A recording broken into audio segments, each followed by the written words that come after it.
Hello my Scrappy friends, it is Jess here from the Scrappy Sisters and thank you for joining me for a Kitaholic Kits design team layout.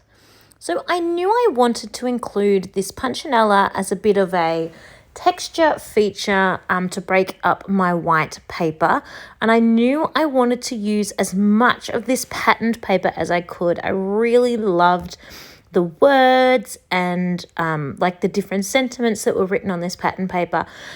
And I wanted this to be a boys layout. Now, the kit itself lends itself to girl layouts more, in my opinion, or sort of pinky florally layouts more. Does not have to be girl. Absolutely totally fine to do a pinky florally layout for a boy, but not with the photos I had for this month. Now, I do have some beautiful pinky florally layouts coming up, and they are going to be very girly. So I knew I wanted to do this layout not quite so girly. I wanted to change it up a little bit and just show how this kit could be a bit more versatile away from a girly layout. So I've taken that font, the writing pattern paper, and I have put it on most of my paper and put the punchinella as a little bit of a border texture break there. And then I'm going to add my photo. Now, I always print my photos 3x4 size and then decide later which ones I'm going to make into 12x12. Now, I've mentioned this before. There is the odd occasion, especially when I'm only putting one photo on a layout, where I really probably would prefer a 6x10 photo, 4x6, a 4x6 photo, even a 6x10, but I meant to say 4x6 photo, because the one small photo is a bit too small. But I'm super lazy and I don't have my own printing at home abilities. I would have to go out to get one done. So I usually just roll with what I have. So in this case, it's my 3x4 size. Now, I deliberately placed this photo a little bit on the pattern paper, but quite a bit on the punchinella and the white part of the page, because I didn't want the photo getting lost in amongst all of the text and all of the other things going on. And I think that works. I then popped on my title, which is Love You, and it still needed more.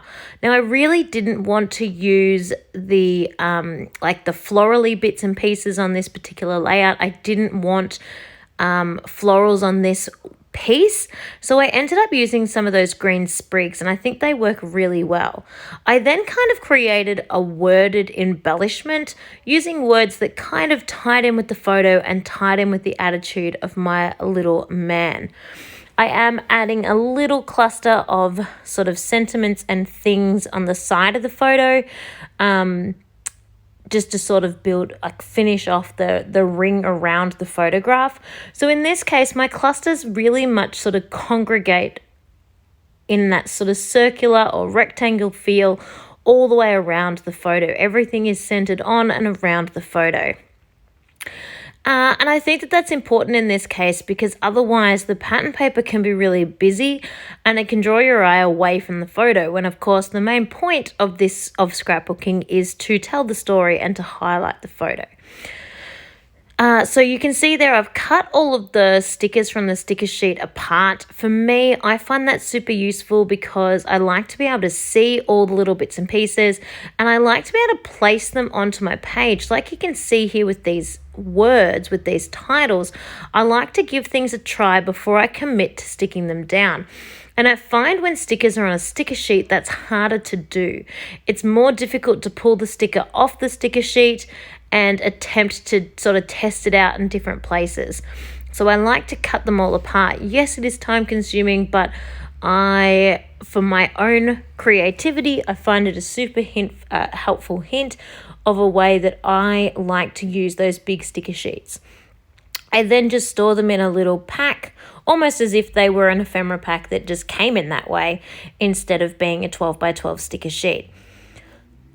As you can see, I decided that the 3 words I had, happy, amazing, and cool, weren't quite enough. Really, it was to do with closing the circle off, where the word cool was and where the next sort of sprig came from. There was too large of a gap of empty space that I didn't like.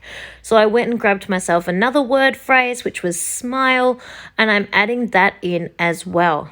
I realized when you layer them all up like that, it kind of interrupts the way you read the words, but that's okay because they're not designed to be the title. They're just designed to sort of complement the rest of the writing that's going on in the background and to highlight what this little man is all about.